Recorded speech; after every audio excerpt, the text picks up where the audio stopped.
ঈদে পোলাও মাংস খেতে খেতে মুখের রুচি নষ্ট হয়ে গেলে এই লোভনীয় ভর্তাটা করে ভাত খেতে পারেন। এই লোভনীয় ভর্তাটা দিয়ে 1 প্লেট ভাত নিমিষেই খাওয়া যাবে। আমার তো অনেক পছন্দের ভর্তা এবং আমার বাসার সবার অনেক পছন্দ, তাই আমি মাঝে মাঝে ভর্তাটা আমার বাসায় করে থাকি। তাই ভাবলাম কয়েকদিন যাবৎ মাছ মাংস খাওয়া হচ্ছে, পোলাও মাংস ভর্তা খাওয়া হচ্ছে না, আর মুখের রুচিটা প্রায় নষ্ট হয়ে গেছে। তাই আমি আজকে আবার চিংড়ি মাছের এই ভর্তাটা করতেছি আর আপনাদের সাথে শেয়ার করতেছি। আমি ভর্তা করার জন্য প্রথমে সরিষার তেলে কাঁচা মরিচ আর শুকনা মরিচ ভেজে তারপরে রসুন ভেজে নিচ্ছি। কাঁচা মরিচ আর শুকনা মরিচ ভেজে ভর্তা করলে 2 রকমের মরিচ দিয়ে আমার কাছে একটু ভালো লাগে, আর ঝাল ঝালও হয়। ঝাল ঝাল করে আমি ভর্তাটা করব। মরিচ ভাজার পরে আমি রসুন ভেজে নিয়েছি, তারপরে পেঁয়াজ ভাজলাম, পেঁয়াজের মাঝে একটু ধনিয়া পাতাও দিয়ে দিলাম। ধনিয়া পাতাটা দিলে আমার কাছে ভর্তাটা বেশি ভালো লাগে। পেঁয়াজ রসুন মরিচ ভাজার পরে আমি এখন চিংড়ি মাছটাও ভেজে নেব। চিংড়ি মাছটা দিয়ে চিংড়ি মাছের মাঝে সরিষার তেল দিয়ে দিলাম। আমি সব কিছুই সরিষার তেলে ভেজে নিচ্ছি। সরিষার তেলে যে কোনো ভর্তা করলে বেশি মজা হয়। আমি একটু লবণ দিয়ে দিচ্ছি আর অল্প করে একটু হলুদের গুঁড়া দিয়ে দিচ্ছি। হলুদের গুঁড়াটা দিলে ভর্তার কালারটা দেখতে অনেক সুন্দর হবে। চিংড়ি মাছও ভাজা হয়ে গেছে, এখন আমি চুলা থেকে নামিয়ে নিচ্ছি। তারপরে আমি ভর্তা করতে চলে যাব।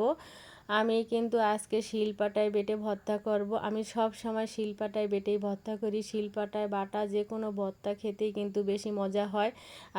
আর শিলপাটায় ভর্তা করতেও ভালো লাগে আমার কাছে বেটে। আমি প্রথমে ভর্তা করার জন্য মরিচগুলো, তারপরে ভাজা পেঁয়াজ রসুন সব কিছু একসাথে সুন্দর মিহি করে বেটে নেব। আমার বাসার মতো কার কার বাসায় ভর্তা প্রেমী আছে, ভর্তা কার কার বাসায় পছন্দ করে। আমার বাসার সবাই অনেক ভর্তা পছন্দ করে, এজন্য আমি মাঝে মাঝে চিংড়ি মাছের এই ভর্তাটা করে থাকি এবং অন্যান্য ভর্তা করে থাকি। আজ কয়েকদিন যাবৎ কোনো রকম ভর্তা করা হচ্ছে না, শুধু মাংস পোলাও খাওয়া হচ্ছে, কারণ ঈদ বলে কথা। ঈদে তো সবার ঘরে ঘরে পোলাও মাংস চলে, যার বাসায় বেড়াইতে যাওয়া হয় না কেন সবাই শুধু মাংস পোলাও রান্না করে দেয়, মাংস পোলাও খাওয়া হয়। আর নিজেদের বাড়িতেও মাংস পোলাও রান্না করা চলে, কারণ ঈদে সবার ঘরে ঘরেই মাংস পোলাও খাওয়া হয়। তো আমি চিংড়ি মাছটাও সুন্দর মতো বেটে নিচ্ছি। আর একবার বেটে নিলেই আমার ভর্তাটা রেডি হয়ে যাবে। এই তো আমার চিংড়ি মাছের ভর্তাটা প্রায় করা হয়ে গেছে। এখন আমি সরিষার তেল দিয়ে একটু মেখে নেব।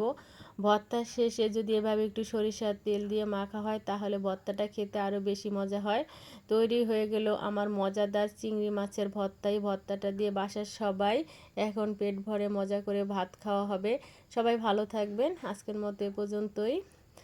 আল্লাহ হাফেজ।